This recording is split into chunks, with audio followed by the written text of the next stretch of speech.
जसे जुळतील तसे युती तिथं झाली आहे. इथं राष्ट्रवादी बरोबर येत असताना आम्ही प्रत्येक ठिकाणी म्हणजे इथं प्रदीप दादा आमच्या अध्यक्ष आहेत, त्यांना विचारा. म्हणजे प्रत्येक ठिकाणी आम्ही सगळ्यांची चर्चा करूनच मग आम्ही निर्णय घेतलेला आहे. आम्ही दोघांनी वैयक्तिक निर्णय कधीच घेतलेला आहे. आम्ही ज्या ज्या ठिकाणी जातो त्या त्या ठिकाणच्या कार्यकर्त्यांची चर्चा करतो, त्यांच्याशी बोलतो आणि मग आम्ही ठरवतो की आपण कुठल्या कशी त्या ठिकाणची आपली वाटचाल असली पाहिजे.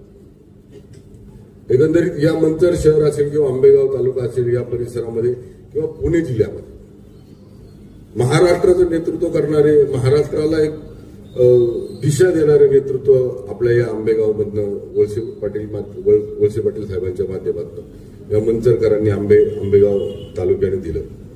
लोकसभेमध्ये 15 वर्ष काम करताना आढळरावांनी दिलं. मग आम्ही सगळ्यांनी ठरवून विधानसभेला सुद्धा लोकसभेला सुद्धा आम्हाला जशा पद्धतीच्या सूचना आमच्या वरिष्ठ आमचे मुख्यमंत्री देवेंद्रजी फडणवीस साहेब असतील, आमचे प्रदेशाध्यक्ष रवींद्र चव्हाण साहेब असतील, त्यावेळेस आदरणीय बावनकुळे साहेब प्रदेशाध्यक्ष, त्यावेळेस आम्ही पूर्ण ताकदीनं आम्ही हा विचार केला नाही.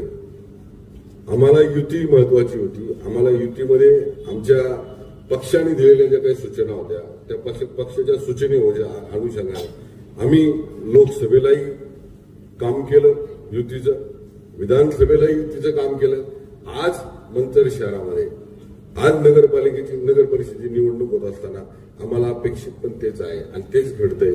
देवेंद्रजींशी बोलताना आम्ही त्याच स्वरूपाची चर्चा केली. जसं विधानसभेला लोकसभेला आमच्या भारतीय जनता पार्टीच्या कार्यकर्त्यांनी, आमच्या विचार प्रवाहाच्या कार्यकर्त्यांनी जसं मन लावून प्रामाणिकपणे या ठिकाणी काम केलं, तसं आम्हाला वाटतं की आपल्याबरोबर काम करून, आपल्याबरोबर युती करून प्रामाणिकपणे आम्हालाही पुढे जाता यावं. आमचेही 4-5 लोक या ठिकाणी यावे. आमची युतीची तडजोड करताना आमच्या